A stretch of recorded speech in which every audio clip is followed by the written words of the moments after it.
Mrs. Acosta will not be here tonight, so we're going to proceed. For anyone watching at home and want to follow along with our agenda, you can go to our website, livoniapublicschools.org, and highlight over the board tab, and you drop down and you can see all information on the board, and you can pick up an agenda at that point. We also have blue slips, and for anyone who is in the audience and wants an agenda, it's out the door to my left. The blue slips for audience communications are there as well.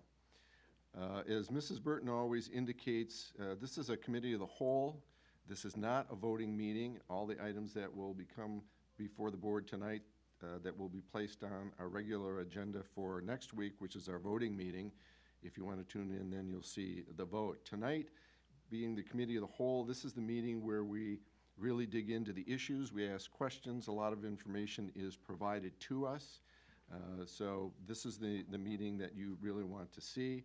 You can always go back and see all of our other prior committee of the whole meetings on our website. Again, it's at our board tab. As Mrs. Burton always says as well, we always, one of the things that we talk about is our community of character, and that is our respect. And that is one thing that we want to set an example for our students. And you have our word that this board will respect everyone who comes before the board, and in return we ask that everyone respects the board as well. So we will go ahead and get started, and our first item is audience communication. I do not have any blue slips. Is there anybody in our audience that wants to participate? Nobody's rushing up to the podium, so we'll move on then to item number 2, our committee of the whole. And we have one item, and it is Mrs. Keats, I believe, enrollment presentation? No, we're just oh, I'm sorry, I've got the wrong one. Building and site. Nothing under committee of the whole, so we'll move to item 3, building and site committee, and I'll turn it over to Mr. Centers. Thank you, Mr. Johnson. We have several items tonight, the first of which is furniture purchase from LCTC and for the Robotics Center. And Mr. Francis will be joining us this evening to go over our items under building and site. Good evening, everybody. Good evening. Thank you, Brian. I'm going to invite Mr. Brian Weber, who usually comes up with us. We've got a couple of friends from TMP Architecture from the design arm, and they're going to introduce themselves, and we're going to talk a little bit about the furniture purchase for the LCTC robotics bond project. Hello, I'm Lauren Bush. Hi, Sarah Watson from TMP Architecture. So Sarah and Lauren have been working with us on the furniture packages, and Brian, do you want to run through just the numbers and then we can have them talk about the design, or do you want to flip that? Show them the nice stuff first, then tell them the numbers? Let's do that. Either way, whatever works for you. Okay, so we actually have some samples. We did a little bit of this when Melanie, who is the architect, came in from TMP at one time, and we had laid out quite a few items there. We've got some finishes now and some chosen items from the building, and we've got a small table with, I'll actually wheel them around if you guys want to talk just a little bit about some of that, and I'll bring it a little closer. Sure, yeah, Okay. sounds good. And so should they be on their screen? Yes, we have a presentation. Yep. Okay. Let Lauren run through that. So it's under category A in the first packet? ERG International? Yes. Within your packet, you'll see a lot of breakdown of the product data and furniture itself, and then on the screen, you'll see the floor plans that they're going to walk through and kind of talk through each space. Great. Yep. Go ahead. So we are looking at the LCTC and robotics furniture overview. I'm going to run through each space kind of quickly. We have the commons area. So this is a mix of soft seating and high top tables with stools. This will be a good place for the students to come kind of collaborate. We have some mobile marker boards and some monitors and things like that too. conference room, just going off of the standards from other projects that are done in Livonia. We have a table and 4 chairs in here, nice little space for people to come. So this is a smaller conference room right off the backside of the main kitchenette and storefront. It'll be a robotics dedicated space that, we had a couple different layouts, but the best use for it is a small collaboration monitor and table that you see on there is what ended up being the final layout. Can we go back, do we hit Yeah. the front glass area?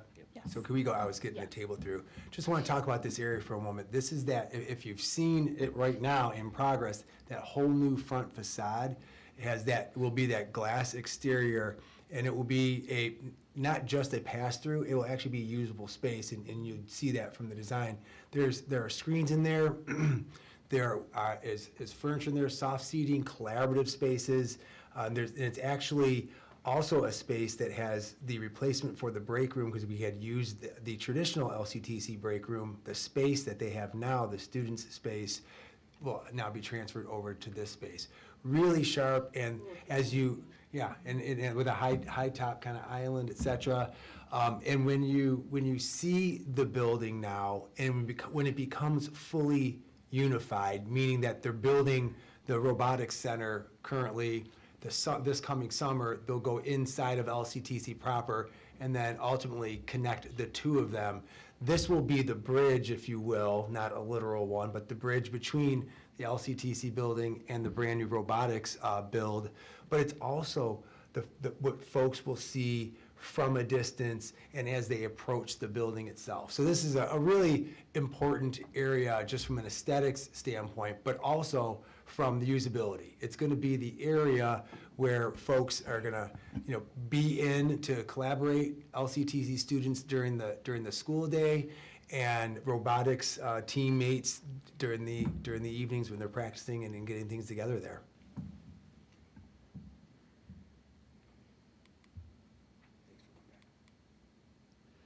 Next, we have the flex classrooms. So this will be a great space for students to come, and it'll be a classroom. Everything is on mobile casters, so the chairs and the desks. We did do a fun shape with these. These can be in this configuration, and you can see a bunch of different ways that they can all be moved around and great for collaboration. We also have some mobile storage. We worked closely with the robotics staff to determine their needs for storage.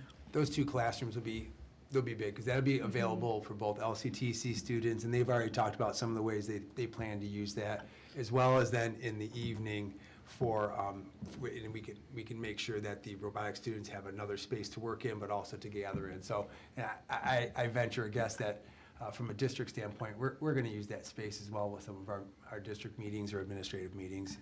So if you can picture it, this is going to be directly across from the competition field.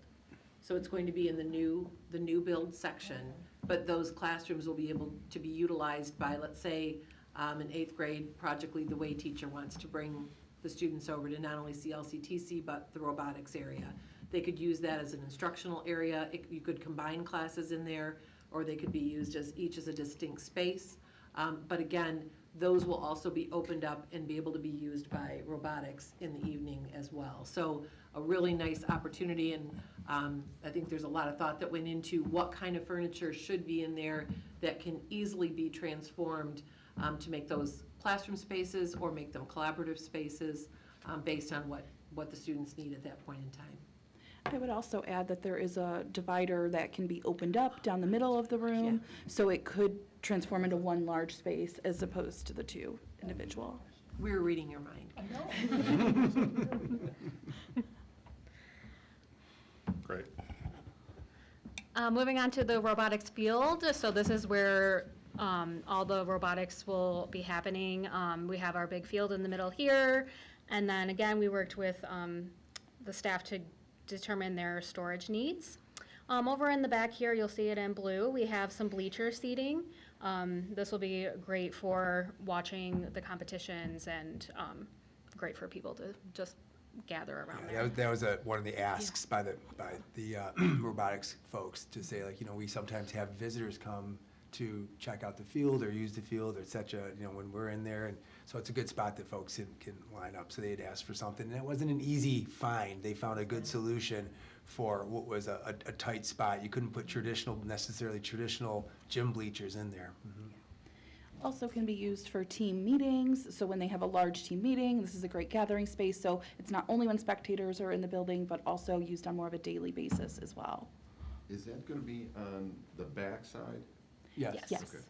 Yep, so if you're walking down the main corridor of the space with all the glazing, you'll be able to look right in and see that across the way from the field.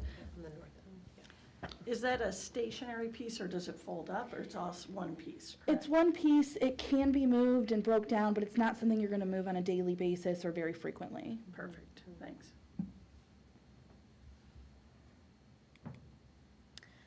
The robotics workshop, we're getting into the workshop and the studio. So we got feedback from all of the robotics staff here on their needs for this. So we're going with high durable butcher block tables and some stools here and some storage in here.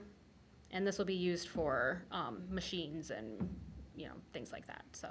Yeah, the discussion with the robotics program was, this is more of the dirtier spaces, something where the work's gonna take place, not the flex classrooms that need to be returned for use by LCTC, but this is more of a dedicated workspace for those. Where they grind it all. Correct. And this is adjacent to the field, so there's direct access to the main robotics field as well, and really industrial strength furniture, workbenches, really high level of durability and refinish ability with the butcher block tables as well over time. The studio, this is right off of the workshop and the field. They have some large tables for working with the robots, either on the table or on this little work surface adjacent here.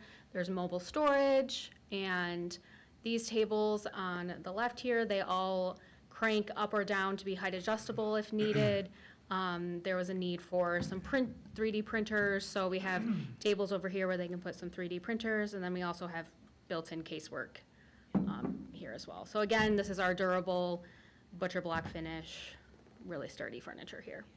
Really working with the robotics team to understand how they function, those robots going on and off the table, and providing furniture that can make that process easier and smoother for them. And this is the middle school robotics studio, so same concept here.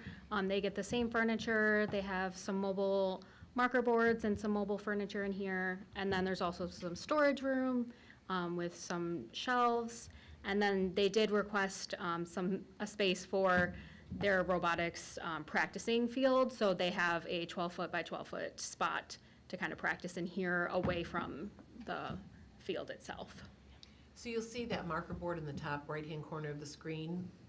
There will be 3 of those between each of the sections, and so it forms a bit of a barrier for each of the middle schools, so that they have their own area. So it's both functional, but it also provides a bit of a barrier between each of the sections. Okay, and then we have another commons area. This one is off of these studios, so a little bit closer. The other one is on the other side of the building. This one, we went with more booth-style tables and seating with some freestanding tables and chairs as well, and marker board, and there is technology in here as well. Just another gathering spot. The robotics team has a lot of different subcommittees, and so we wanted to really, as we program the space, look for areas that all those committees could be working in the building, maybe not necessarily right on the field, but to provide a little bit of space for them to spread out in the evening and really be able to function all those different activities that they do. Just to clarify, this is also a space that will be accessible for the LCTC programs during the day as well. And this is our last area that we are furnishing. This is the large group room. So this has a lot of tables and chairs. The tables are flip top, as you can see up there. Everything's on casters, very mobile, they nest all together so they will stack easily, can be pushed out of the way. This is an area that in the current Livonia Career Technical Center, they have a large group room. Some of that space had been used to create other spaces. We've moved The medical classrooms all together, they were a bit spread out. Currently, I should say, they currently are. We put them all together and then added, if you recall, that medical lab, that sim lab, et cetera.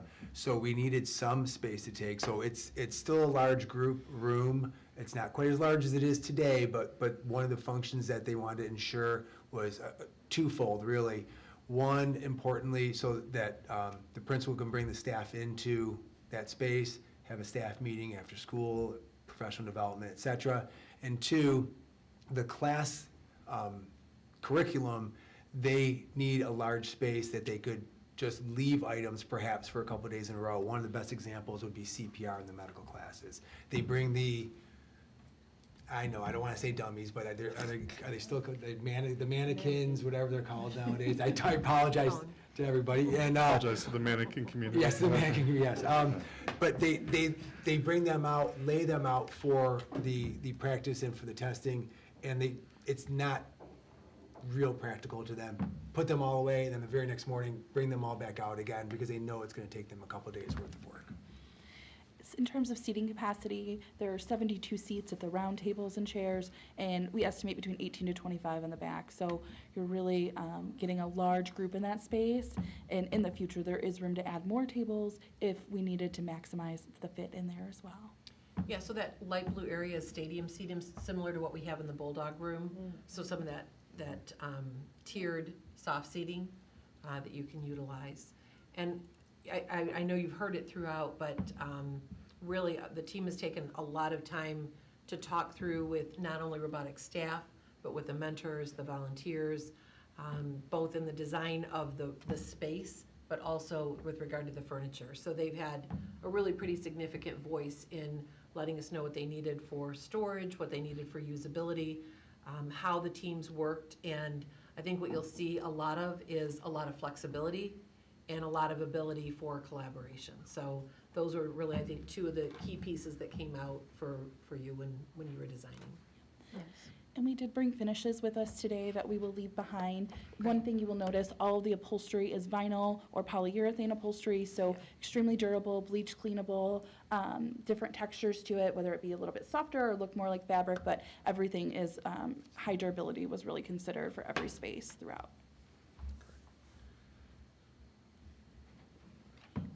That wraps up the spaces. Yep, if we want to throw it over to Brian to Okay. talk about. That was the last slide.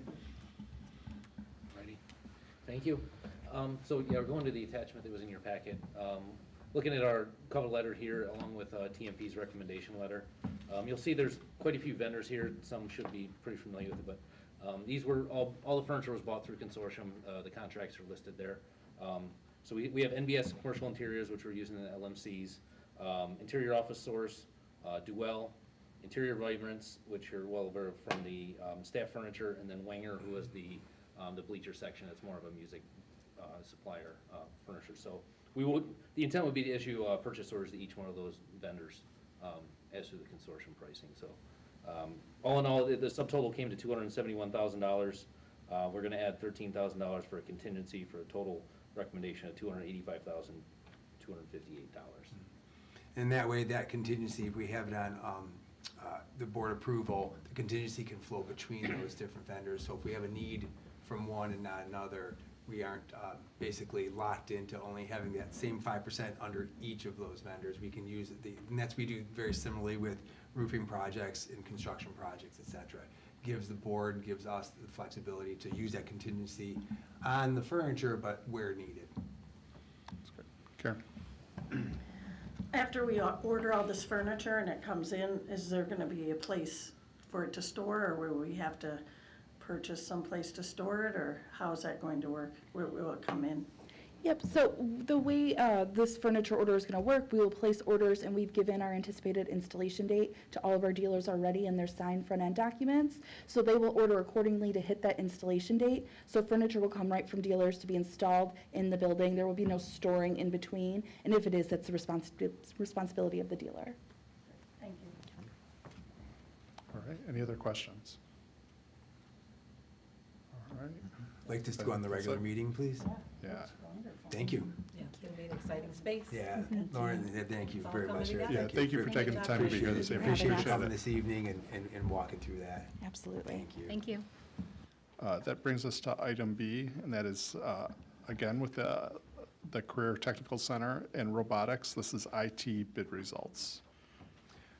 I'm going to invite Mr. Tim Clan, the Administrator of Information Technology for the district, to come join us. If you have any very difficult questions, we're going to make Tim answer them. I think we already had those with our, before the meeting started with our sign-ins. Yeah, yeah. All right, Caught up here on sure. the spot that we're on. I've got electronics, just said there's so many beforehand that I'm getting through them, so. You want to start? Yeah. So I can roll through. This is item B in the agenda. Similar to previous technology contractor proposals, we had a competitive bid. This is for the cabling, the wireless access points, the technology components of the addition, and any devices we had to move inside to adjust that programming. Real quick, most of that, as you can imagine, with the new build on the robotics end, it needs everything from a technology standpoint run and then hardware hooked up. We did, though, because of some of the changes that are occurring inside LCTC proper, we do need to fix some spaces there between classroom movement and adding the sim lab, those types of items. As you'll see, it was out to bid last fall. We had some due diligence with IDS, so we postponed it 1 month for, just to get through the due diligence process. We did have 2 bidders, 2 firms that we've worked with quite a bit in the district, between Digital Age Technologies, who's been doing some of the renovations most recently, and then MCOM, who's done quite a bit of work in the district as well. So two known bidders. I can roll through. So the recommendation is for Digital Age Technologies. They were the responsible low bidder at $105,000. We're going to ask for a contingency of $8,000 based on some of the other work they've done. We felt was a safe number. So the total recommendation is $113,177 for the technology contractors. And what do we have budgeted for Yeah, that? and I'm sorry, yeah, on page 3, we had. We have a budget of $220,000 for this, so we're certainly under that, but really, just, it worked out. We had 2 companies that are very familiar with LCTC, and really not, I mean, it's still a 6-figure number, but it's still not a ton of work, because it is a space that we have quite a bit of traditional technology going on in there with the robotics side, and the IT portion of it. We just need to make sure we finish it off and move some items on the interior. Great. Karen? Thank you. Did you say you were gonna be doing, this is all new work, but you also had to do some extra work in the regular building that is? So LCTC proper, because of the renovations that will begin in the summer of 2023, will of course need some work. Because remember, we're building a new sim lab that's never existed before. Yes. We're swapping a couple of classrooms, we're removing some spaces as they are now. So we'll need some work on that end as well, but the majority of this is because of the new build. Okay, thank you. Any other questions? All right, this is something for the regular The regular, agenda? please. Great. And same with the furniture Yes. purchase. Yes, you got that already, thank you. That brings us on to item 3C, which is IT bid results for 2023 renovation. And the majority of this, just to give a quick heads up, is really in the media centers that we're doing. But of course, it could need some cabling in different areas and parts of the buildings, but the majority of this would be for the LMCs in the 2023 renovations for our 5 buildings. So walking through the cover page as well. This one, as you can see, was in December. We did our due diligence process with IDS through January when the bids were received. I'm sorry, we followed the due diligence, but bids were received in early January. We did have 3 bid proposals, and if you look through IDS's recommendation letter, we did not accept what is listed as a low number. During the post-bid interview process, we realized they did not include all the cabling required in it. It was an incomplete bid. So you'll see $151,000 from Sound Planning Communications. It was an incomplete bid, so we could not accept that. Digital Age Technologies is also shown as an incomplete bid. They did not fill out their bid forms properly. We did talk to them just to let them know. It was just a mistake that they had made. They acknowledged it was a mistake. They've filled out plenty of our forms, but just missed some information that we couldn't consider a qualified bid. So AMCOM, same name we've heard, is $220,000 is the low responsible bidder in this case. Great. So that is the base bid number. Once again, adding a contingency of $20,000. The recommendation would be for $240,000. We And had put it aside with contingency a budget of $250,000 originally, so we're right on the mark for this one. And these were dialed in from last year. We had come back and adjusted some figures, and we kind of used last year's as knowledge to tweak it. We had more set aside before, so we were able to set that aside in other contingencies. Great. Questions, anyone? This is something for the regular, please. All right, great. All right. Let's move on to item 3D then, which is bid results for security cameras. The security cameras are, I'm just going to give a little background for the board, and then I put some of this into the memo that you had. And just for those who might be hearing for the first time, we have security cameras. The 2013 bond initiative was able to produce the security cameras that we currently have. At that point, we are around 2016 when we started putting those up. So we are about 6 to 7 years out from those original cameras. Of course, it's a completely different system than what we're going to be talking about this evening. One of the main differences, first would be that our current system is server-based. That's a very traditional model, and Tim, please jump in at any point if you want to either correct me or add to something. But that's a very traditional model of the district owning and having the servers, and then the cameras, of course, would be connected to that network that would download the video and any audio onto a server. So part of the upkeep is not only the camera, but also the server. In this round, we did not specify the exact system. So what we're going to be talking about going to this evening is a non-server based, it's a cloud based. So you have to purchase the license though for the camera. So there's the hardware, which is the camera. Then we also purchase the licensing for those cameras. And the way it would work is if this was one of the cameras, based upon the warranty that we're going to talk about being a 10-year warranty, if it's 9 years down the road and this camera breaks, the company then just simply replaces that camera either with that same, a new version, a new camera of the same type, or if that's no longer being made, they take the next one, the next iteration of it, and replace it. And then because we have the licensing already, it's hooked into the system and comes through the cloud. That's where it's being stored. So it takes the server portion of it off of the district's responsibility to not just purchase, because in the end, there's a cost one way or the other, either with a server or a license, but then also maintaining the risks of power outages that we sometimes have, et cetera. And just for clarification, when Phil says cloud-based, the management primarily is cloud-based. Each of the cameras has storage on the camera itself. So everything is recorded to the camera and then accessed via the cloud. Thank you for the clarification. So I also want to let any folks who are listening from home, parents, employees, one of the exciting things is not only the system, because we believe that the system that we are going to be going to with this purchase is superior to what we've been using, just because technology changes. We actually had the opportunity to have presentations from the two low bidders, and there were two different types of cameras, two different companies, and we invited a few of our administrators who are very familiar with our current camera system that use them all the time. A couple of principals and a high school assistant principal who uses the cameras. Going through both of those presentations, when we debriefed as an LPS team, all three of them were 100% saying the item that we're bringing to the board tonight was the system and the camera that they were very excited about going to, which was great because when we had the first presentation, the initial presentation, that's where the three of us sitting at this table, we thought that seems to be a great one, but let's ask some folks who use it at the buildings. And even better is that they were the low responsible bidder on this. I'll let Brian get into that in a moment.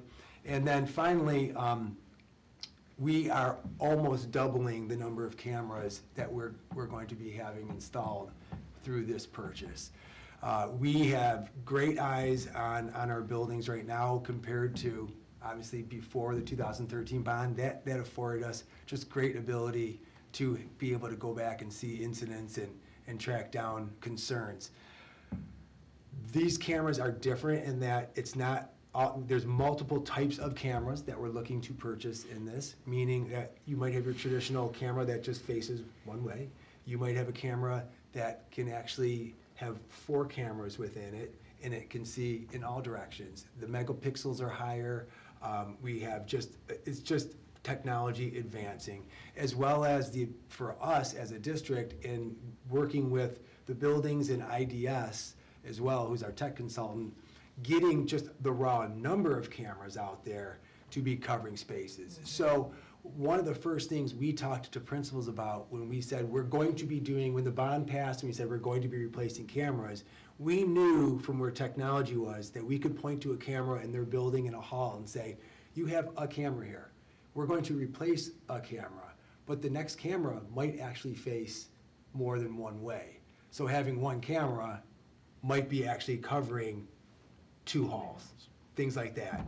So it's just the upgrade of technology, getting better and more cameras outside. So at K4s, we have some camera on a playground. We do have eyes on those. This will help us get better eyes on playgrounds, parking lots, and that would be happening across the district. And there's very little interior right now, right? Yes, in a K4, an elementary building, even a 5-6, certainly the raw numbers are at our high schools and our middle schools.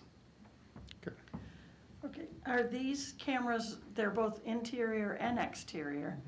And then are they mainly in hallways, or will they be in classrooms, or are they mainly just hallways? That's a wonderful question, and they are not in classrooms. These Okay. are for they're all public spaces, but when I Yes. use that word, you know what I mean? Okay. The hallways, the cafeterias, and in outside, hitting parking Any lots, public hitting type around, all those, spaces. exactly. My other question, the current camera system that we have now that's on a server, that will no longer be in place. We will be totally switching to cloud-based, so you can't use both systems simultaneously. It's either one or the other, is that correct? Good. Correct. The servers right now, 5 years is probably an average for most servers as far as lifespan, and then after that point, you're looking at a lot of higher costs for repair and whatever. So as we put the new system in place, the old system will be taken out of each building. So the old system will continue to function as we put new cameras in place, so that there's always something up and running Okay, in each of the buildings. perfect, thank And you. Tim, how many days back are we going to have coverage on? Going It's back at minimum 30 days on each of the cameras. Any other questions? We can talk about the cameras a little bit. If you have questions, then we'll talk about the bid results and the numbers on it. Yeah, so this is, as you know, a significant part of our safety plan. This has been a really important piece and an element already in place for our schools, and something that's regularly accessed by our admins in each of our schools. But this provides really the next level for us. And we were able to, as Mr. Francis talked about, really ask our administrators what areas of the school are not currently covered, where do you have some blind spots? And thankfully, with where this came in and the types of cameras that they are, we are going to have really significant coverage in our schools, and significantly more at the lower grades than we've had previously. So both interior and exterior wise, including out at the annexes, right? The athletic areas. Yes. Yes, we have cameras in the annex areas at the fields, and we're going to be replacing those. We just actually, I think within the last 7-10 days, had a meeting with principals, talking to them about that area as well, and talking to us about what they need coverage on, et cetera. So we have something, I'm going to jump to money really quickly just because of that, that point. We do have a considerable contingency that we're going to ask the board to approve, simply because there are different levels of cameras, and some are much more expensive than others. But if we need to purchase additional cameras, if they are the most expensive kind, we want to make sure we have the right tool for the job if we come across an area that has that. And with all the buildings that we have, I mean, the 3 high schools alone, many, many cameras. You're talking about all of our buildings adding those. So from a percentage standpoint, it's going to look like a large number, but we just want to make sure we have that safety net of, if we need something, we want to make sure that we have, from a safety and security standpoint, the ability to get what we need. And something I want to ask, something else that we're excited about, and that the administrators who saw the presentation was excited about, is what we saw and what we believe to be an ease of use. If you want to talk just a minute about that. Yeah, so in addition to the coverage, just the additional coverage that we'd have, the access to that system. So administrators, Blue Line, whoever needs to have access, not only on a PC, on a computer, but they can use their phone, a tablet, any web device that they have access to. I believe we can set it for alerts as well. So, Yes. An administrator could get an alert that says something occurred, et cetera, yeah, inside the building when it's in the middle of the night and it's not supposed to be having something happen in the middle of the night type of thing. So it's a pretty powerful item. That's correct. I've got 2 questions, Phil. If I read this material correctly, this price includes the demolition of the system that we have now? Yeah. Yes, And that removes everything, including the servers, Tim? yes. Okay, what do we do with that equipment? Well, typically, since the servers are already past their prime, those would probably be recycled. The cameras are no longer manufactured. The company that produced them is no longer in the camera business, basically. So it's up to us if we know how to either dispose of them responsibly, I guess, depending on what the availability is. Yeah, and we have, Mr. Lau has connections and with, it makes it sound like he's got something special, but he would always bring in someone from an environmental recycling company. When we had the old CRT monitors, et cetera, we had to remove those. You couldn't just throw those in a landfill. So we had those taken away appropriately. So anything like that, batteries, et cetera, we'll make sure that we have a company come and appropriately dispose of those. Okay, when you talked about 30 days, Tim? Yeah. What exactly is the 30 days? Is that as the length of time that we would be able to retrieve?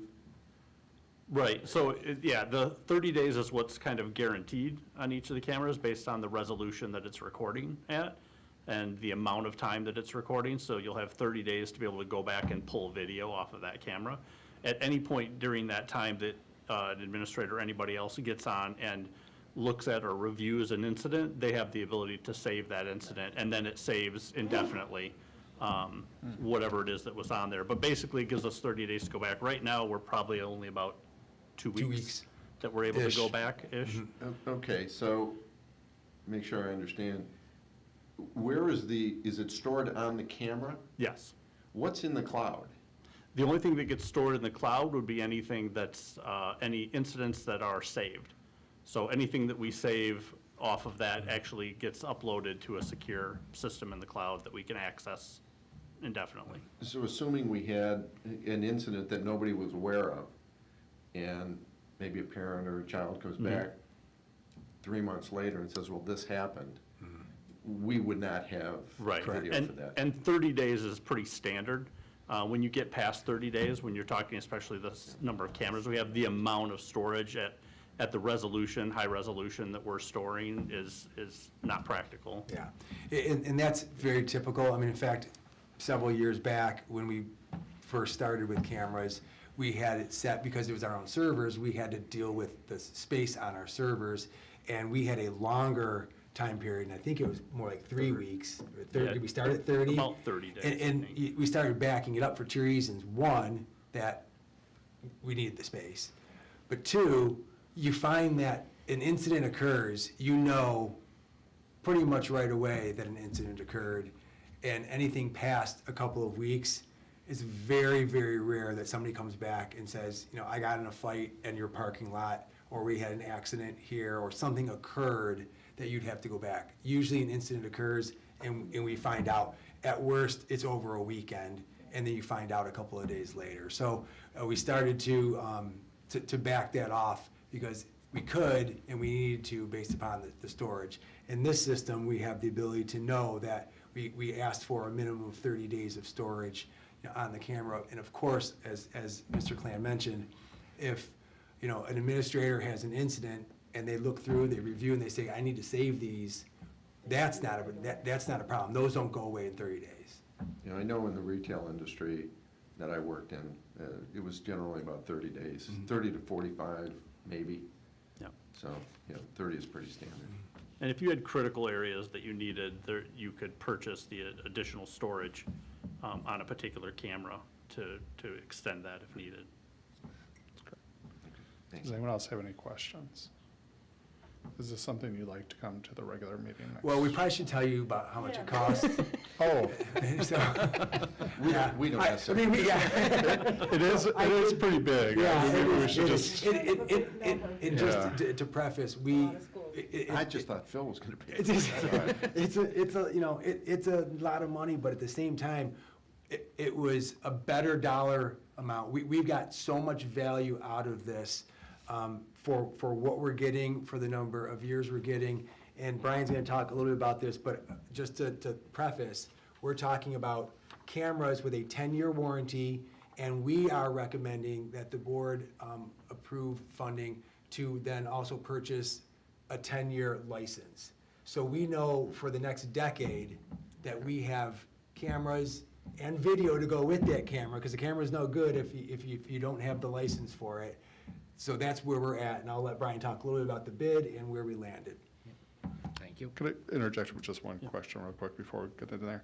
Is 10 years too long of a term? The reason I ask that is because we talk now about how 6, 7 years later, these cameras are already maybe a little obsolete. So thinking ahead. I'll let you take it, go ahead. Yeah, a couple points that the traditional camera systems, we would probably hesitate at 10 years because of the server only typically having a 5-year life, and then after that, you're trying to fix, repair, update, can you get parts, is the software gonna run on that system?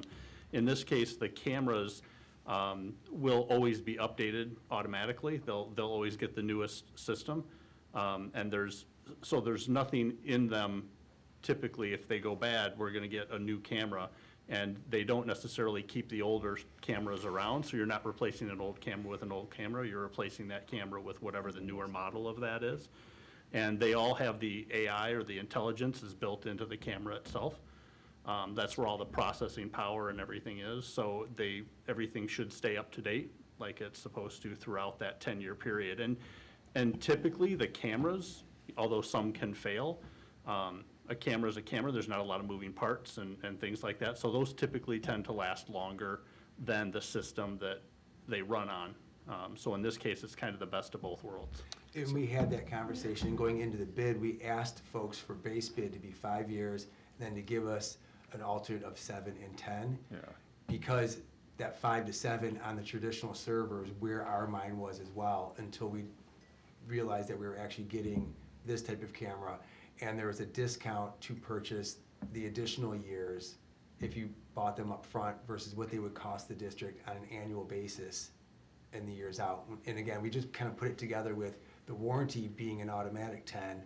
We wanted to match that with the licensing so that we could get through the 10 years with a new camera being the hardware, and then having the license to be able to use that new hardware. And any new features and things like that they come out with are automatically incled and added to those That's great. systems. That was my follow-up question. Great, thank you. So you're saying, so if one single camera breaks, we have a 10-year warranty, that automatically will be replaced with whatever the newer model is without a charge? Correct.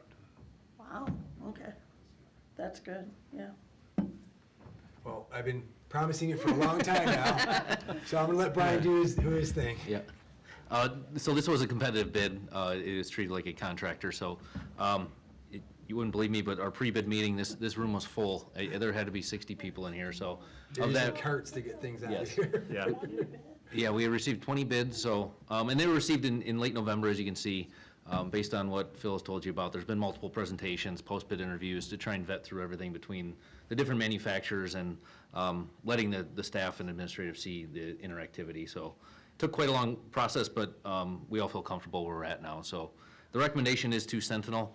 The base bid amount was $1,230,009.38. And then we're accepting alternate 2, which is the extended licensing for $360,533.28. And then add that with the contingency of $300,000 for potential, working through each building, understand what's the best coverage, and if we do need to buy these additional cameras. So the total recommendation is $1,890,542.66. So if you roll to page 3 in our packet, you'll see that our overall budget was $1.55 million. We are over by 340, but the package that we're receiving is quite a bit more than we anticipated going in, and I think it's the best long-term decision. I'd like to address just the dollar amount and the gap in the delta between our budget and what our final number is. First, we did talk about putting the bond dollars aside with the idea of a 5-year base and then a 7 and a 10, and thinking we're probably going to land somewhere in the 7 years. But something that you're all aware of is there's been these state grant dollars, one-time dollars that have been coming through 2 districts.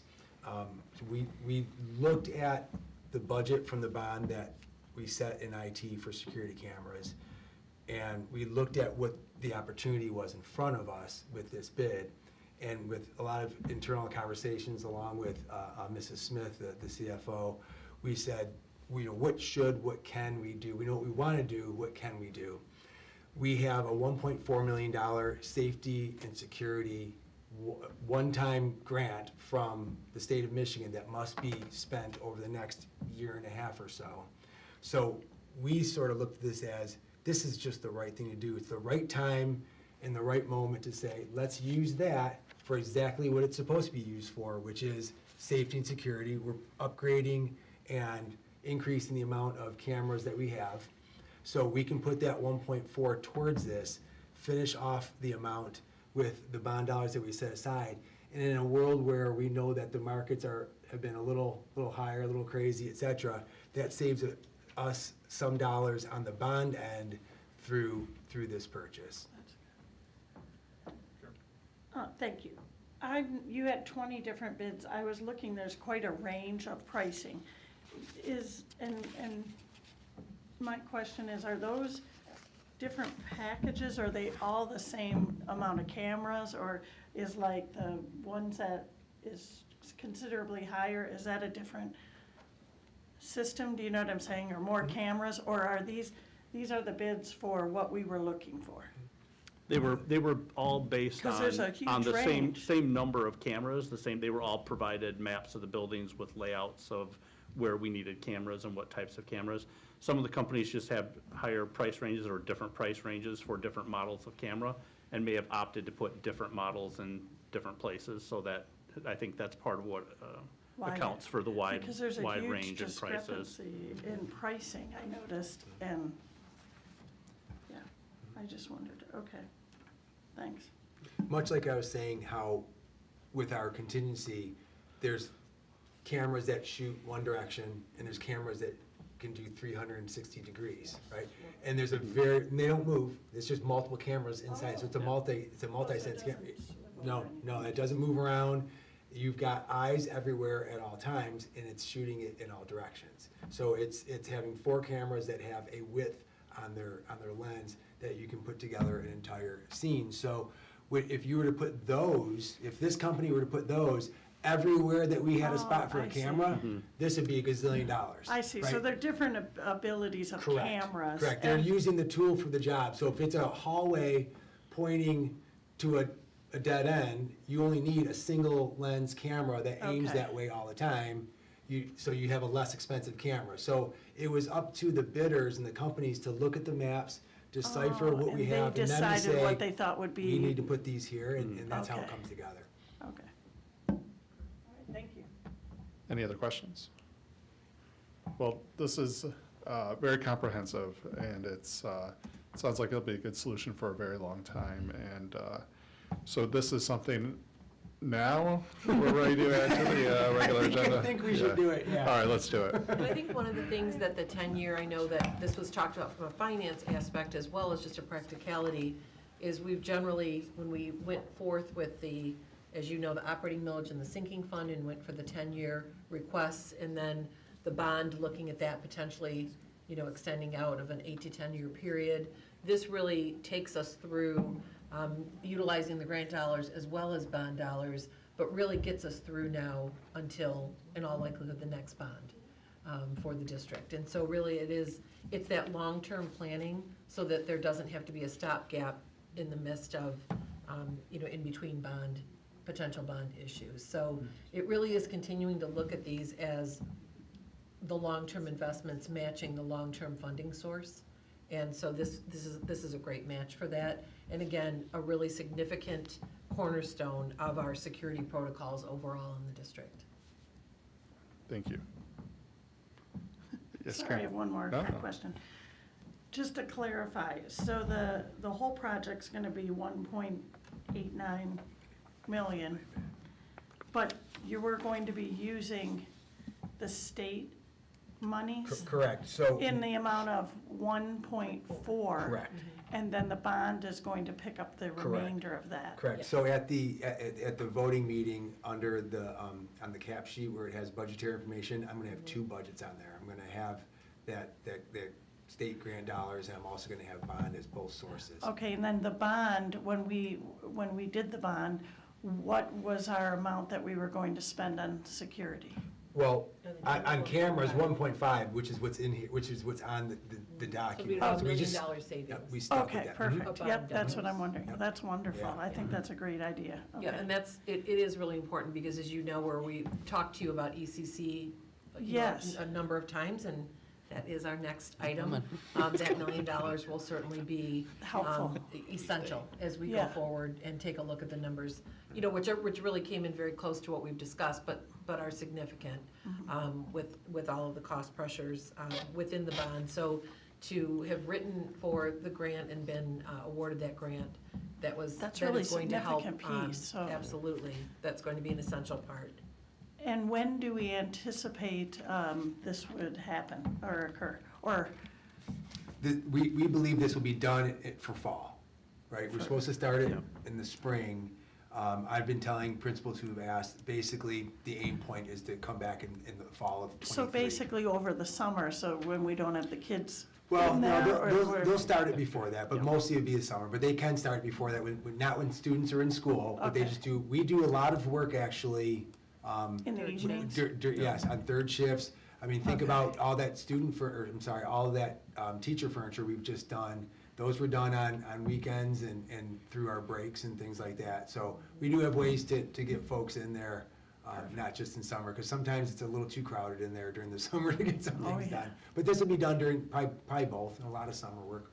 Okay, perfect. Oh, this is a great time to do it, and it looks like we're getting what we really want and need for the district, so, and more, really, to be honest. I mean, this is a significant upgrade, yeah, We're really in our excited system, about it. so. We are excited, and I'll yeah, just take this that's- moment to thank, IDS for the work they put in on this, and, Tim and Brian, and really special shout out with Tim, because, he's the one that we rely on to say, like, represent all of our buildings, represent all of our administrators, and what our needs are. And this will touch every single building. Wonderful, thank you. Question, will any of that be here in central office?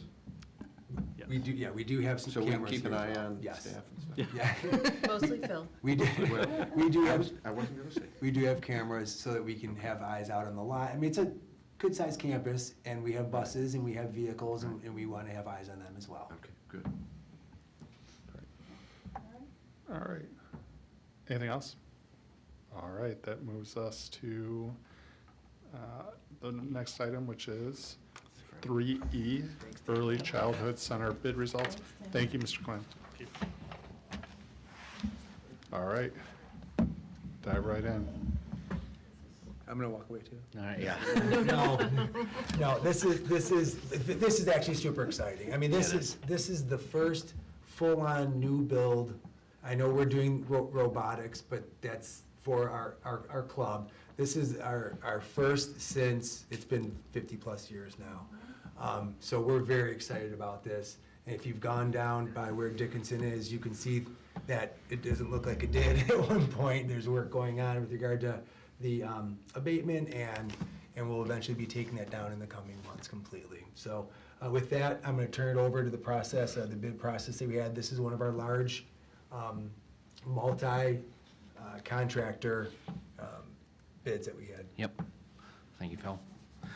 So we'll map it out. This is, I guess, the culmination of our year-plus design process, going through multiple iterations and with Clark and TMP, understanding that the scope did grow throughout the way, and we've kept you guys updated, understanding that we had to adjust the budget. So using that information, the project documents went out for bid, public bid on early December. We gave them a little bit more time understanding the complexity of the job at a large scale. We did a heck of a lot of work to promote this job to contractors that we wanted to make sure. A lot of contractors aren't geared up for summer work in K-12 schools. They see that, they may shy away. We took extra effort to reach out to those to let them understand this is not a typical summer job just because you see Livonia Public Schools. So with that, you'll see that we received 90 bids, which was great coverage on a lot of our, if not all of our categories. Some contractors that were shying away because they saw it, we showed them the plans and said, yes, that's something we can actually participate in because of the months and the duration of the project. So a lot of due diligence with Clark, and PMC helped along the way, just reaching out, once again, to other contractors we worked with and make sure that everybody's getting reached out to and not just the public drawing rooms and all that, the automated stuff. We reached out with phone calls to make sure that the importance of this project, we want to make sure that we aren't going to be short on coverage, and I think we achieved that. So we'll roll into some of the results and see some tight numbers that is good news on that standpoint. So like I said, we received 90 bids. Following January 10th, we had quite a bit of post-bid interviews to take place. It's noted within, there were 2 or 3 bid categories that were low numbers. Once we vetted it out, we understood there was some scope that was not incorporated in those numbers, so those bids had to be withdrawn because it was an incomplete bid. That's all captured in there with each category. This recommendation also does include the acceptance of 1 alternate, which we can roll through, following its alternate 3, which is another movable partition at the front office, or front portion of the building. There's 2 conference rooms. There's a wall in between that allows it to be open and make it a larger meeting space for the staff that they thought would be very useful and helpful throughout the process. Yep, to have that flexibility. So into the fun part, the overall bid results, including hard construction, we're at $25,125,337. We're adding the typical construction fees for general conditions and Clark fees for $1,035,164. And then a 6% contingency, which totals $1,507,520. So our total recommendation tonight is $27,668,021. And I will scroll through to page 3. We can talk through a little bit of the budget versus the actuals. So in this package, the last time we had come to you, it was a $28 million budget we had adjusted to. There's a couple asterisks in here. We did not receive any roofing bids, which caught our team off guard a little bit. We have great relationships with the roofing contractors. We reached out immediately. There was different reasons for each, some communication issues, some illness stuff. So that's something that's not going to affect the schedule. We're going to put that out as another bid. So essentially no harm, no foul, but I accounted for that in the budget. I kept that money aside so it doesn't look like this number is skewed. So the roofing, as well as a playground area, which we've always intended to have as a separate bid package, have been kept out of this budget. So at the very bottom of the budget, left-hand column, you'll see $26,638,320. That is our $28 million minus the roofing and playground budgets, just so it's apples to apples from these bid results. And the playground included the fencing. Correct. There is a ornamental fence that goes around the playground to isolate the playground from the parking lot. That will also be in there. So let's pause there for a minute. So, as you remember when we came back to you, we talked about the $28 million number, so hopefully that is clear why the budget is $26,638, because those, we really wanted to be able to compare the actual numbers, and so that's taking out the roofing, taking out the playground, taking out the fencing, which will be added back in, but in order to compare the actual to the budget, it really is the actual for what was bid, and then the budget for what was bid, as opposed to the initial budget, because that would have, it would have looked like we were coming in under budget, but then we would have still been coming back to you with the roofing and the playground and the fencing. So any questions about that? We want to make sure that makes sense. Okay. So high-level snapshot of these, including our budget for the CM fees and costs. We did adjust our construction contingency. Typically, it's between 6 and 7%. We elected to go with 6%. Some of the conversations we've had in the post-bid interview, there's been some cost savings options as voluntary alternates provided by some of the low bid contractors. So we think we're going to capture some dollars there to offset some of the contingency and reel the budget in a little bit. So there's been some great ideas and stuff we're going to work through with TMP and Clark to make sure that it doesn't lessen any of the quality or the standard that we typically go with, but we think we have some good ideas that have come up in the interview process. And Brian, would it be fair to say, going from 7 to 6% with regard to the contingency, since it's a new build as opposed to going into walls that exist for 60 years and finding things in existing conditions, might help us as well? It is a bit safer. That's a safer type of build because you're building it from scratch and not necessarily finding items in a building that you didn't know because it was behind a wall. And the double-edged sword, though, I have to be a little pessimistic. We're dealing soils, and sometimes getting out of the ground costs some money. Typical of what we've done on the sinking fund jobs, we always have contingency for unforeseen soil conditions, but that's considered when we're doing this as well. And we did do soil samples already. That was included in the bid package, so it's not a complete guess. That information was provided. It's just you can't see everything, so that's what the contingency We is for. definitely needed contingency, but we went from 7 to 6 on this project. Yep. And that was something we discussed not only internally, but with Clark. We wanted to make sure that they felt comfortable with it too, and not just forcing it upon them, and they felt comfortable with that as well. Those darn unforeseen soil issues. Yes. Interesting Don't stuff. give many chances to say that in your life. Yeah. No, it does make a lot of sense, though, and I think that, because we normally do bring a little larger contingency, so I appreciate you guys taking a few minutes to talk Right. about the why on that. Okay. So at the very bottom of this, our summary, we show the $26.6 million budget that we had talked about. Our actual does come in at $27,668,021. So we are showing an overage of $1.029,701. That's something we've been working through. Given the size of project, it's within reason of what we're trying to predict with the market right now, and it's something we'll have to adjust contingencies for, continue to work with Andrea and the team and understand where finance is at and adjust accordingly. So, I mean, the good news is the coverage we received, you'll see in the back of this that there's 4 bidders, 5 bidders, we get up to 8 bidders in some categories.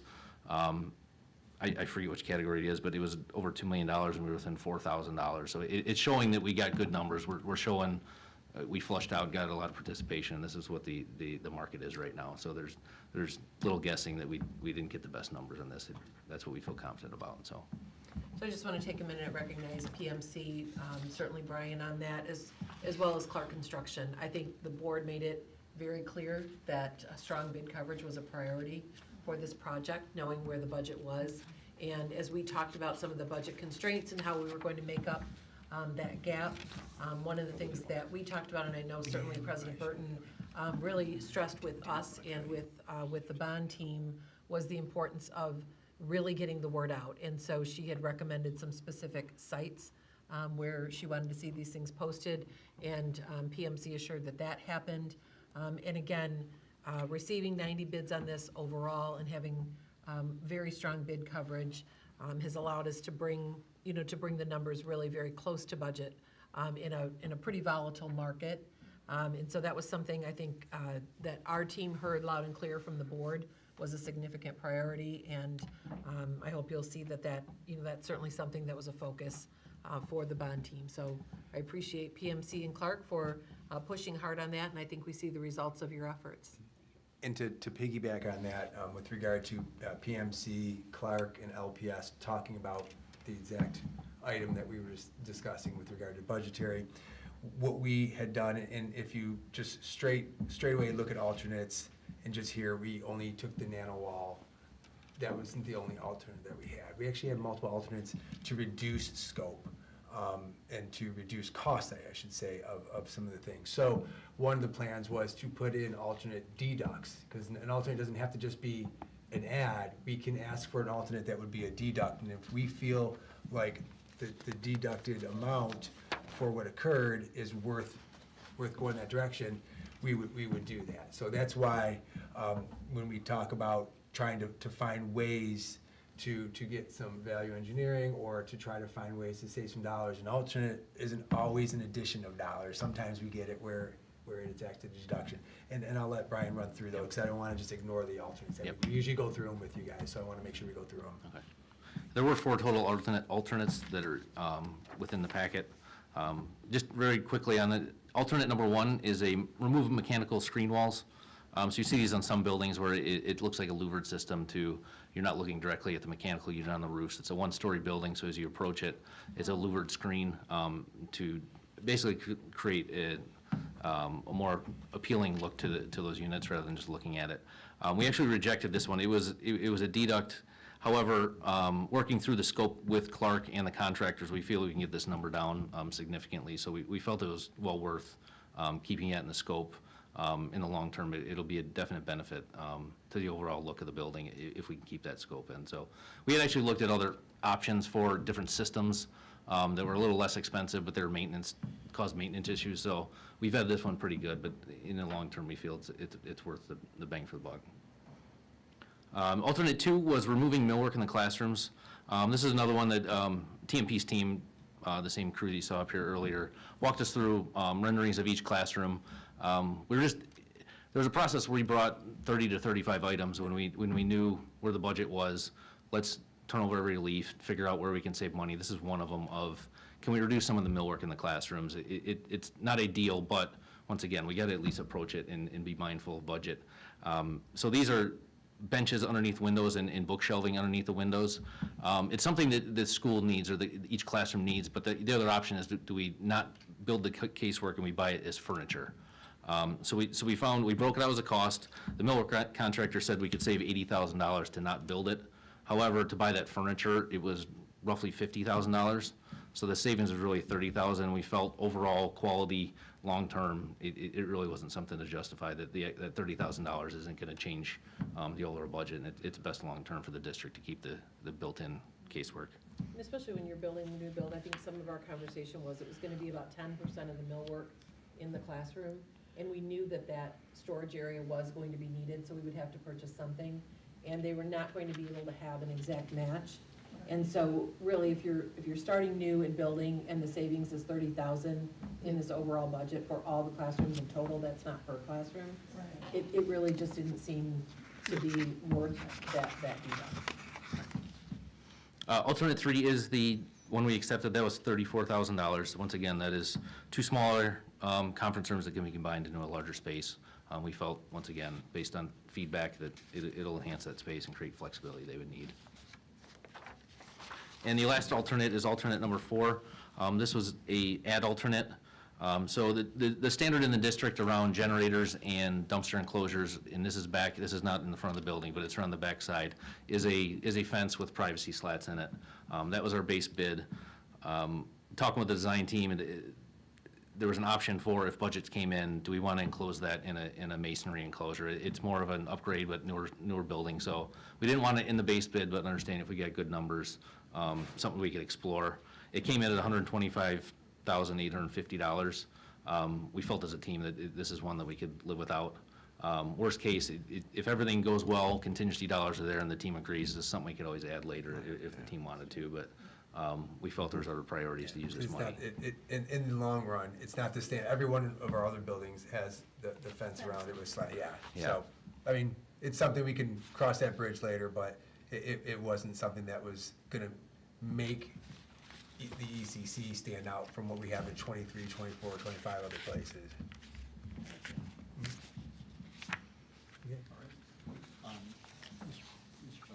Hey, thank you, Mr. Sanders. I just want to make sure that the first line item, building and selective demolition, we're talking about the Dickinson building, selective portions of that being demolished? Yes. That's the cost. Yes, remember Clark, go ahead. I'm sorry, so currently, we previously awarded an abatement contract, so they're inside the building, removing some select components within that building that have asbestos-containing materials. Then that gets shuttered up.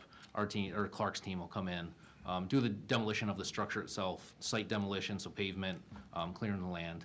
And that one went back and forth about what was the best way to coordinate it. Ultimately, it landed on leave it in Clark's package. They can coordinate timing and contractors and everything to do that portion of the demolition, and then also bring structure. There's a lot of integrated structural components when you take down a portion of a building, especially one that was built this long ago. It was unique structure, we'll put it that way. It took a lot of due diligence to understand how the thing's standing up and how do we temporarily support it during this process. It was a lot of legwork, not only by TMP's team, NTH, who's leading the charge on the abatement side of it, also had a lot of input. There was a lot of collaboration throughout to understand what the best way was to get to this point.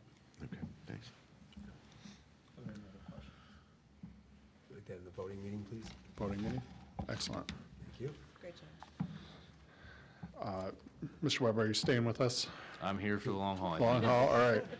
3F, bid results for Franklin Tennis Courts. The Franklin Tennis Court project will be the third and final tennis court renovation project that we're doing through the sinking fund. We can very simply say from a design standpoint that you've seen this one before, because this will be designed just like very, very, very similarly to the Stevenson tennis courts in a 5x5 configuration. What is unique to Franklin and that we're excited about, the Franklin administration and athletic administrator at the time brought it to us to say, we have 7 courts and they're on Joy Road, and not literally, but everyone knows where they're located. It's not ideal.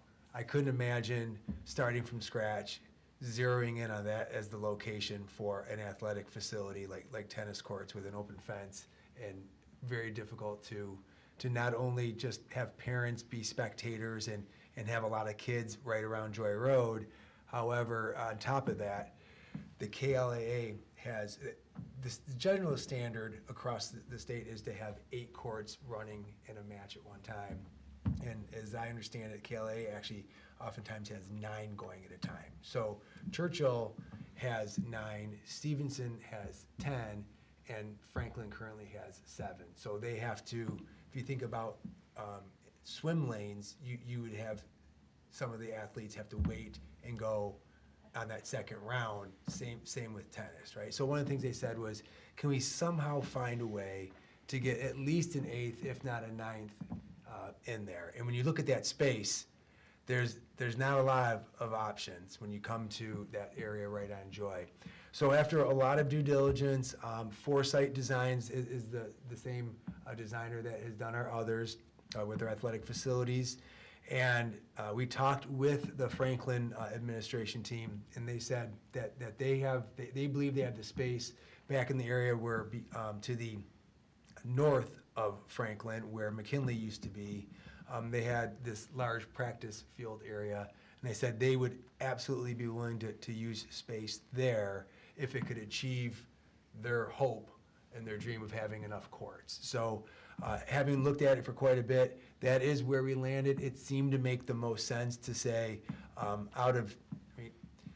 even equitable amount of courts for the 3 high schools, even taking that aside, which isn't something that you lightly put aside, just pragmatically being able to run these matches and these tournaments and getting it away from that main road just made a whole heck of a lot of sense. So we'll walk through what we had for bid results and what the dollars and the contingency are.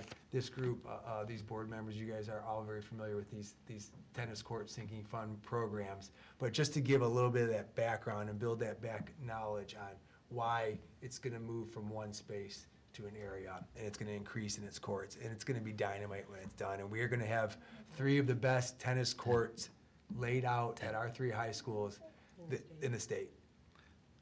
There was a question, how many courts will be at Franklin total? 10. As it's going to be Stevenson. No, and I apologize, and I'll repeat it. What you've seen is at Stevenson, pick it up, change the paint colors, and put it down back there. So it will be 10. 5 by 5s. You want to run through just some of the results? I'll run a quick I think some of the timeline. names here will also sound Looks familiar. like Tammy has a question. Oh, I'm sorry. What are we doing with the old courts? Are we just gonna demo them Yes. and then kind of swap the spaces? That'll be an open field then It for will be open practice? field. We'll restore it, put it back to grass, but we'll also take a piece of it and put up a storage shed, which I believe is for the track folks, if I'm not mistaken. It is. That's what I thought, because I thought football already had their space. So it'll be a storage shed for the track folks. And if you think about that area, it is right up against the track and field and the soccer/football field. So it'll be back to green space. We're gonna leave a portion of the sidewalk so that students can still walk off that angle as they walk east on Joy and then angle up towards the building, but the rest of it will be restored. Okay. And I did get the question, why wouldn't we just leave it so everybody can use them? Well, there's a reason we're replacing them. They're not in good They're not in good condition, and all that would mean is that we'd have 17 courts to have to maintain as a district. It just, there's some pro, there's a lot of cons to that, so. We had to make that decision, and this is what we're going with. And just to clarify, the storage shed that was referenced, that's not in this package. No. We're working with Mr. Lau. He's bought quite a few of the other ones, so he has others to buy. He's gonna bundle up and try and get some economy of scale when it comes to the purchase of those. All right, so a quick timeline. These documents went out to bid in late November. We received bids on December 9th. We received 5 bid proposals for 2 bid categories. So the way we broke this up was similar to Stevenson. There's a site package that does all the earthwork, the asphalt, and then also the surface of the tennis courts. And the second package is the fencing contractor. So overall, we only got 1 site package bid, which is a surprise to us. We had a couple participate in the pre-bid meeting. We've done enough parking lots and tennis courts in this district. We know a lot of players, and it was a last-minute thing where two of the bidders, one bowed out for capacity, the other one had an illness. He couldn't turn his bid in. So the lone bidder was Nagel Paving, who has done multiple millions of dollars worth of work in the district with parking lots and both other tennis courts. And once we get to the budget page, you'll see that the numbers we received are right in line with what we were anticipating, so we felt comfortable with bringing it forth. So all in, our 2 bid categories, we have hard construction of $1,123,834. We're going to ask for 8% contingency, once again, to the exciting unforeseen conditions in the soils. We are building on McKinley's site that hopefully has a lot of sand and good materials, but there's always unknowns to get past that. And then, also I'd like to, let me get through the total numbers, but I do have a note for scope. So with those 2, the recommendation is $1,213,740. We've come to you before with an alternate for a black fence upgrade, the vinyl coating that it is now essentially in a lot of areas of the district on the athletics. Just trying to get consistency, we kept that as a base bid item, knowing that it does make the facility to that next level look sharp, and there's consistency now on these campuses. So that is included in the base bid number here. And then for budget standpoint, if you go to page 3, we used what we had for numbers last year at Stevenson, gauged it a little bit, so we were right within the number. So our budget was $1,234,000. With contingency, we're the 1.213740. So we're actually technically under budget by $20,000 on this one.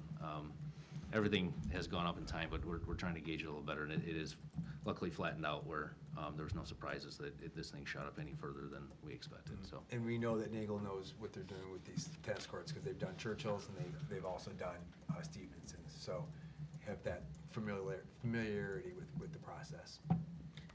Thank you, Mr. Centers. When do we think that this will be started for construction? Great question. So with the existing courts remaining, they are able to get it, we're scheduling to, or coordinating to try to get an early start of, we can start working on the backside without disturbing tennis courts up front, with the intent of, we'll have to take the. So there won't be any disruption in the tennis program at Franklin, or how will that work? In the spring, because remember this is a spring and a fall sport. So in the spring at Stevenson, girls tennis is the spring sport, and they gave it up a little bit early in May. In this instance, the same 7 courts they've always used, they're just going to keep. So pretend there's nothing even going on. Don't look over here. Don't see what's going on that backside of the building. They continue to use their 7 courts. We may be able to leave them for the early fall, meaning August is early fall, potentially. We don't know yet unless we've had more conversations that I was not in. We've had, you weren't in the meeting. So the logistics of the existing courts, I mean, the physical space of where it's adjacent to the parking lots, the best way to go about it is to clear it out during the summer. Before everybody comes back. But that will be gauged on. Oh, I see, so there will be a little bit.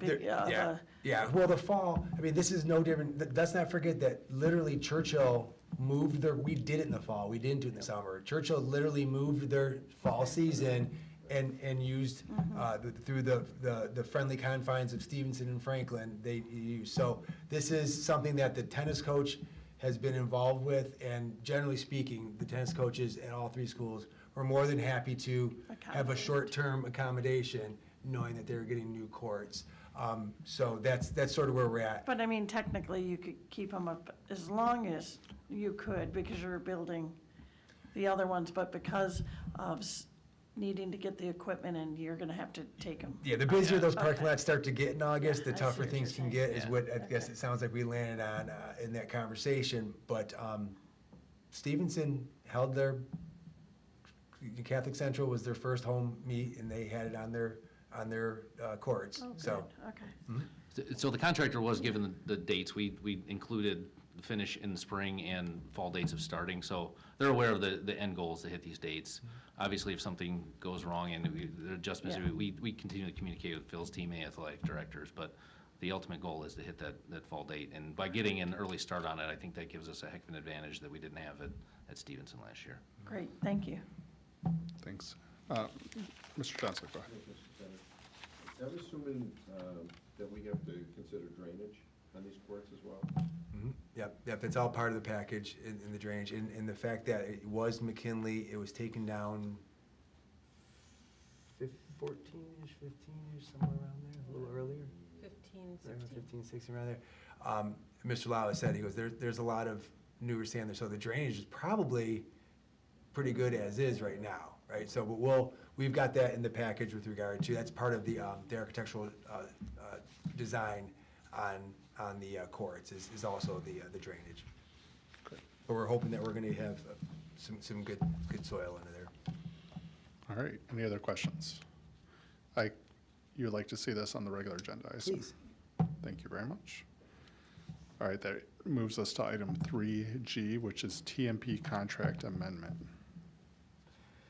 So this is TMP, who is our architects, our architectural firm for the bond work, both at LCTC/robotics as well as the ECC, as we saw earlier today.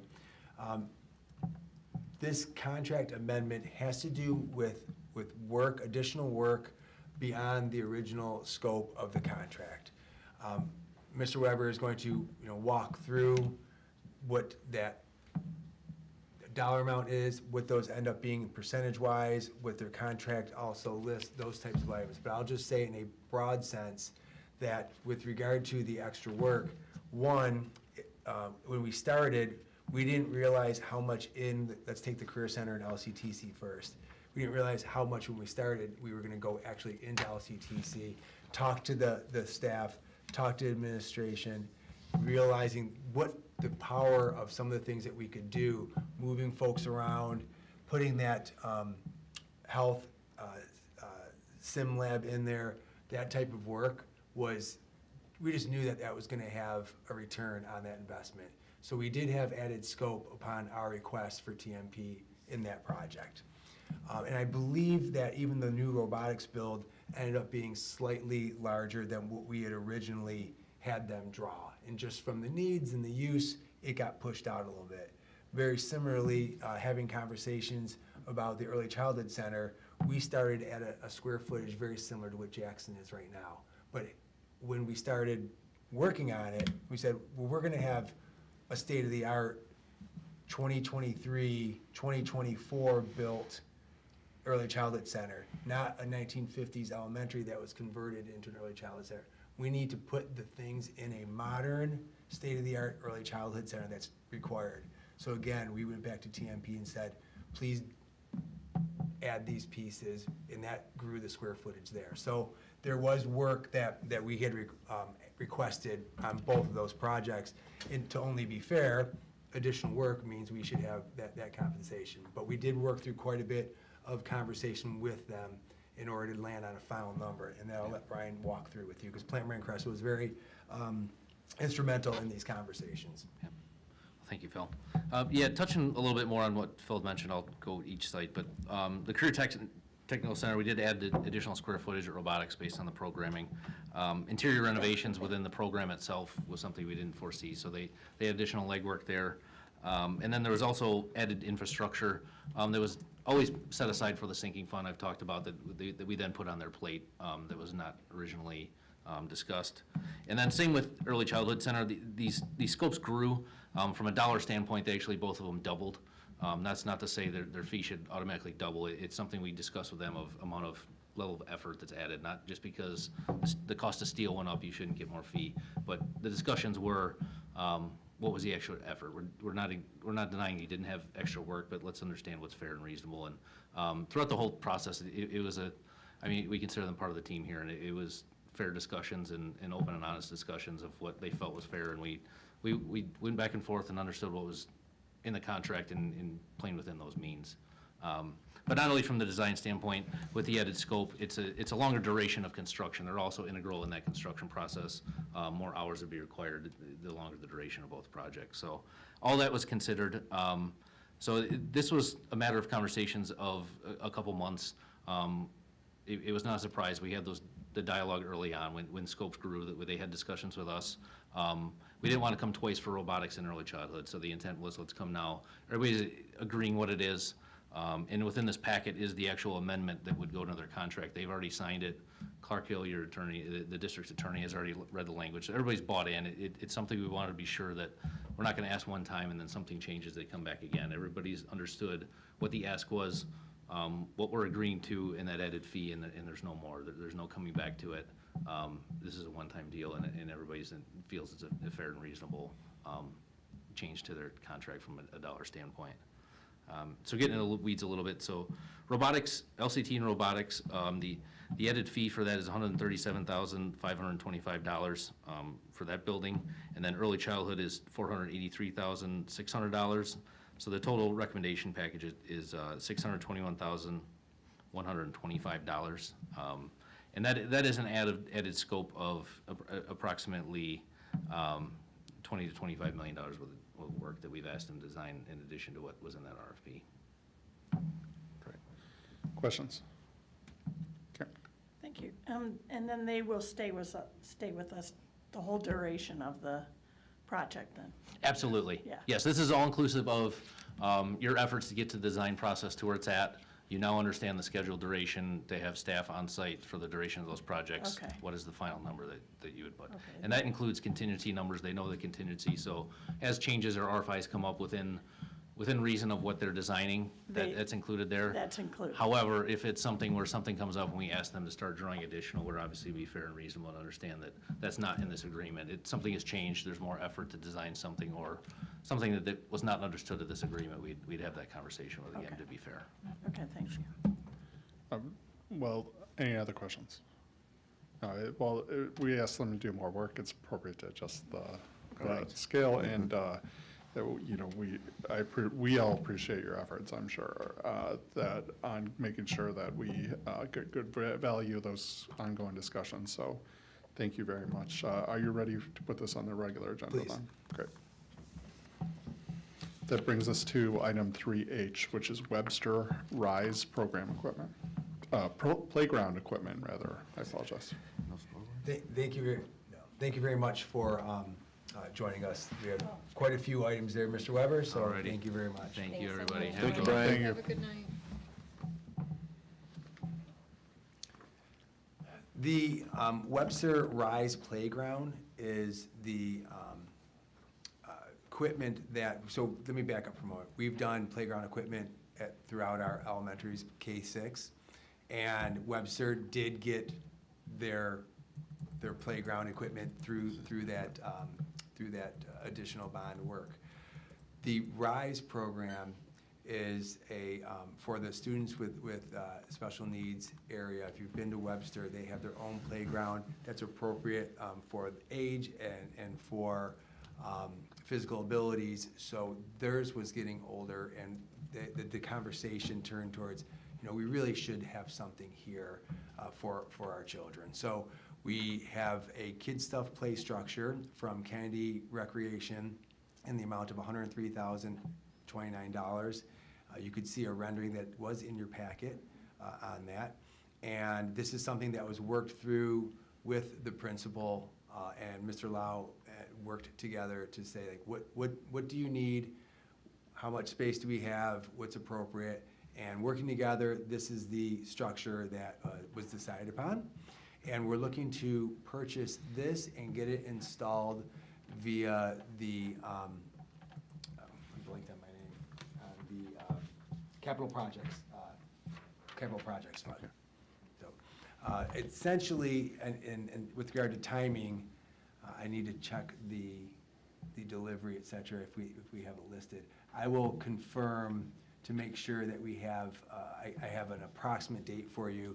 Of course, nothing can be done until the frost laws come in later on in the spring. You couldn't put heavy equipment out anyway, but I'm gonna ask what the lead time is on that. I apologize, I thought I had it on the quote, but I'll look for the lead time for you on that for our meeting next week on the regular. Mrs. Bonfield. What kind of shape is the current, so, It's gone. Most of it is. so this is an addition? No.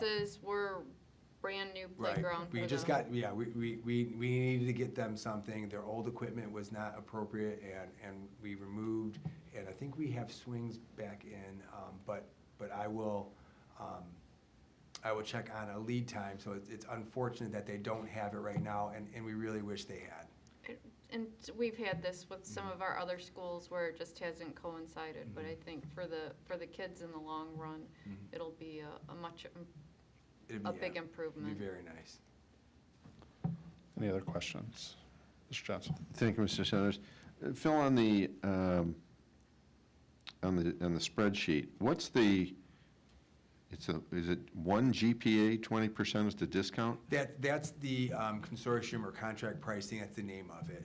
Yes. Okay. So this is off of contract pricing, so it does satisfy our requirement to bid the items out. Mhm. Any other questions? Well, this will be very nice for the students there, It's and we're exciting. looking forward to seeing it up. The other playgrounds seem like they're getting great use and They are look really really good. enjoyed. Yeah. I'm with you, I agree. All right, so you're ready to put this on the regular agenda? Please. Great. That leads us to our final item on building and site, 3I, which is Stevenson Community Room furniture purchase.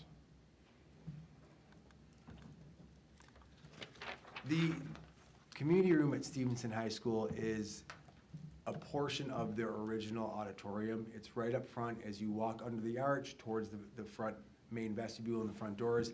It's the taller brick structure on your left-hand side as you walk up. That's their front community room. It was previously a classroom for their tech labs. So that has been moved out, and Mr. Mazzoni, the principal, and his administrative team were converting it and have converted it into what they're calling a community room. Any of you who've been in there, it's a great space. It really is a great space. It's because it was a part of what the former auditorium was. It's got a very high ceiling. It's got large front to back, and it's in really good condition because it was renovated, you know, when that PAC was built during the 2020 or 2013 bond. At this point, looking at what's in there, the use that Stevenson themselves do with regard to athletic teams, parents, staff. The district has gone in several times already with our district committees, with our administrative leadership team. We've been using it. It's a really, it's a unique space in just the raw size that it offers. It's hard to find a place that is just a perfect rectangle that has a lot of wall space, clear sight lines, and you can just get a lot of people in it. So what we talked to Stevenson about was that we want to make sure that we have some updated furniture in the space. And we want it to be mobile enough so that when we put all of it in, when they have parents and students coming for an event, they can seat them all. If we have 100+ people coming for something, we can seat them all. And it's not just chairs facing all in a row. It's tables, it's high tops, there's a little bit of, we can get some little soft seating around, et cetera.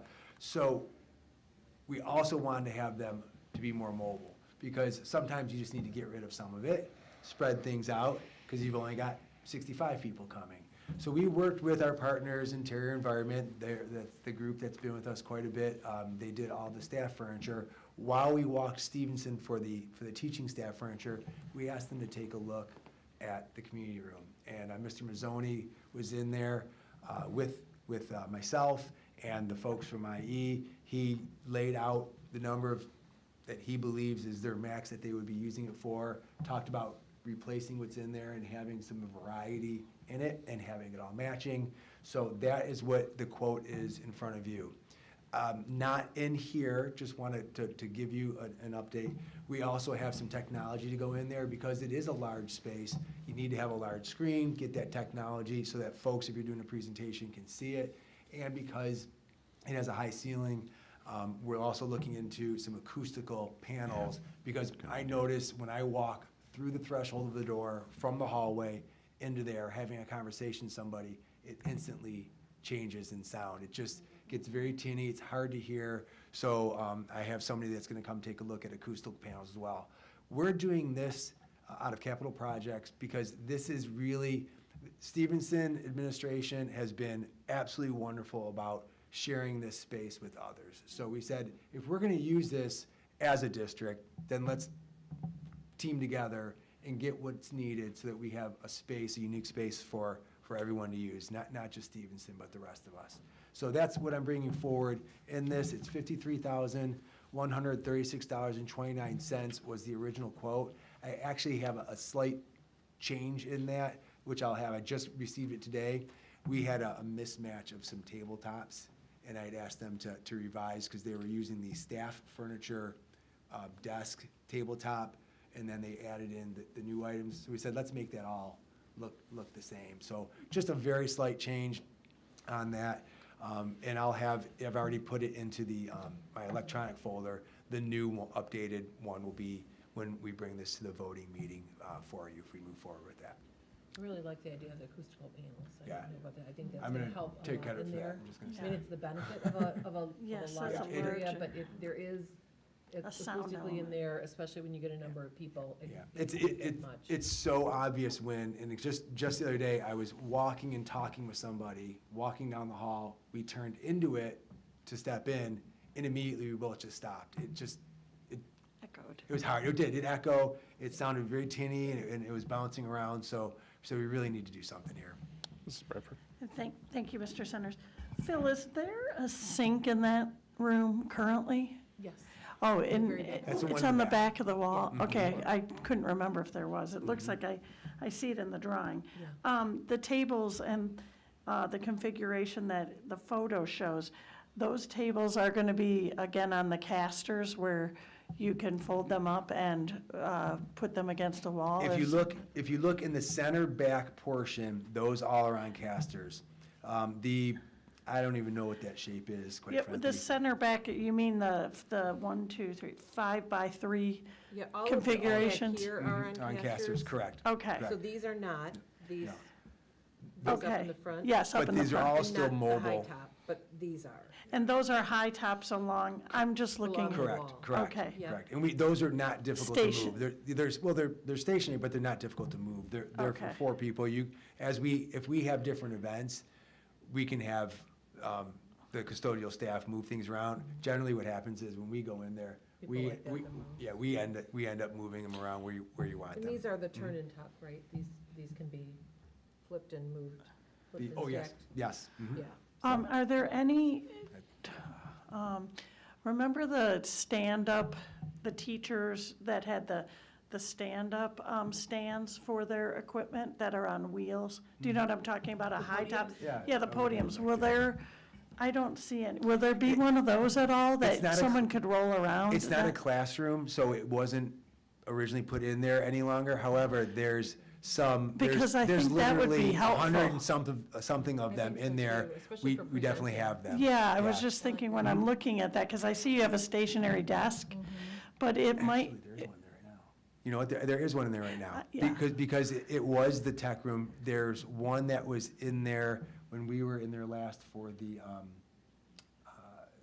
The superintendent's meeting? yeah, I was for the trying to graduate- think. For the Vision. Vision Forward, yeah. There's. Did somebody use There's one, one for and that? if Because I not, remember you we've guys got- were. we've got an You extra guys one were that's at the Bradford. table, and I Yeah, was we- thinking that'd be nice to have a Right. rolling high top. That's simple. We've got Okay. it. We've got them. No problem. All right, thanks. Any other questions? Anyone else? Well, the drawings look very nice. It looks like it'll be good use of space, and you're ready to put this on there regular I then? am, But I with am. you'll get us the revised actual number.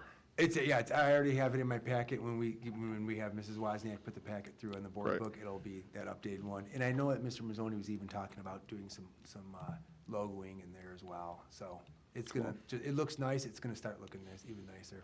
Yeah, those high school principals are all up there. They are all right over now. the logoing. That's right. Branding. Yeah, all right. Well, that concludes building and site. Back to you, Mr. Johnson. Thank you. Yeah. For the regular, okay. Thank you, Mr. Centers. That'll take us to item 4, our policy committee, and I can guarantee we will not be asking for any money through this committee tonight. We have 2 items, and item A is board policy BB-ABA, duties of the president, and is that Mrs. Oquist? Yes. Thank you, Vice President Johnson, Acting President Johnson. Little too quick. We are going to add some slightly new verbiage to this bylaw, and it is regarding the duties of the president. And Mrs. Burton had attended an MASB session in which they talked about the fact that certainly the board president has the ability to make motions and, of course, to vote on all items. Previously, that had not been explicitly stated in our bylaws. And generally, the president of the Livonia Board of Education generally does not make motions unless it's perhaps a special point of privilege, although they certainly do vote on all items unless they're choosing to abstain for a particular reason. But we thought it would be appropriate to add that because many of the other duties are clearly delineated in this policy, and so we'll be adding the phrase "of the board." So we'll start with the president of the board shall preside at all regular meetings, special meetings, closed sessions, committee meetings, and study sessions, semicolon, shall have the ability to make motions and vote on agenda items. So that is the new phrase. The remainder of the policy talks about planning cooperatively with the superintendent to create agendas for meetings, representing and speaking on behalf of the board when requested to do so, signing documents, appointing board members as committee chairpersons, et cetera. But specifically, shall have the ability to make motions and vote on agenda items is the new verbiage that's proposed to be added. And we did discuss that at last week's study session, so that is the change recommended for policy BBA-BA. Are there any Thank you. recommended changes? Any questions? One question, the language, the seminar that President Burton attended, is this the exact language that she saw, or is this I sort of don't a? know, I know it was discussed with Brad Benancik, who is the legal representative for MASB. Okay. And Mrs. Wozniak talked with him as well. So I think they came up with this wording in conjunction with one another. Okay. The only, now that I look at it a second time, it sort of jumped out. It says shall have the ability to make motions. Mm-hmm. I wonder if ability is the right word.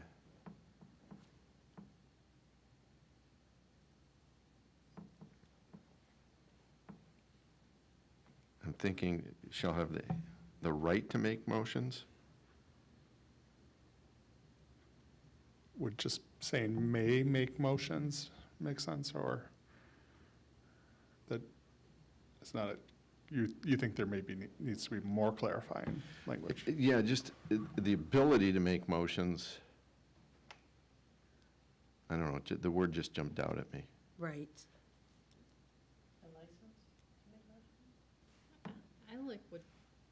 I like Dan's suggestion is just get rid of the shall have the ability and just say may make motions and vote on agenda items.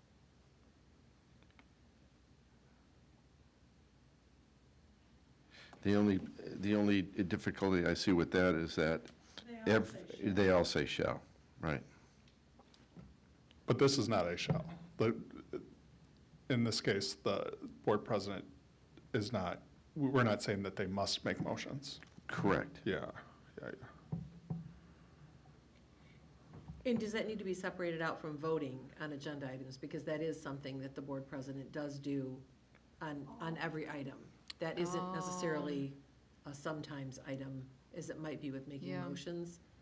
So, but I think that would be not necessarily indicative of the position, but rather the person. Mhm. I don't know. Maybe I'm making too much of it. It's just the word ability.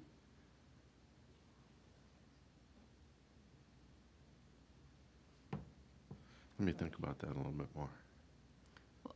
I'm not sure the word. But that brings up a good point, though, right? Because it shall have the ability to make motions and shall have the ability to vote, where we really want it to say she shall vote on agenda items and have the ability to make motions. Well, then, doing it that way, it forces the president to vote, which the president, there are many boards where a president doesn't vote unless it's a tie vote.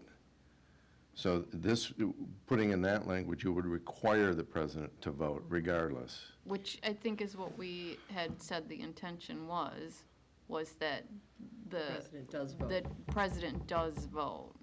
Would it be helpful, since President Burton isn't here, I'd be happy to touch base with her tomorrow and follow up on the specific conversation she had at the conference? I think that's a good idea. And determine if this was the intent, and if those were both meant to indicate the ability to as opposed to must. Must, right, And if not, could ability be swapped out for a different? for a different word. Yeah, Sure. because it does Yeah. make it seem like she might vote on agenda items. Right. You know what I mean? Shall have the ability to as opposed to shall. Yeah. Okay, I'd be happy to follow up with her Okay. and then also with Mrs. Wozniak.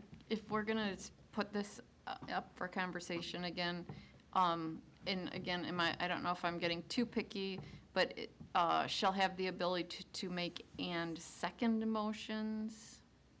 Or do we not, is seconding going too far in the weeds? Again, I think that would depend on what the conversation was that she had. Yeah, I think we have to get clarification. yeah, but it's not meant just, as part of the conversation, then does and second or seconding motions need to be, if we're putting one in and it doesn't say the other one and we're trying to be really specific, then if it's not listed, could it be construed that she can make them and vote on them but can't second them? I think it's almost implicit that if you can vote on it, you can second it. You can but second, oh, again, that's true. Perhaps. Certainly worth the question if we're going to look at it. Unless it's something significantly different and we clean up the language and send it out to you, are you comfortable with still having it out for a first reading? Or would Yes. you rather Oh, yeah. pull it Yeah, and no. wait to No. go back to No, I second think if we can session? get clarification, we're Okay. fine with it. We'll do that and then we'll get a cleaned up copy sent out to you. Okay. Put first reading. It'll be the first reading.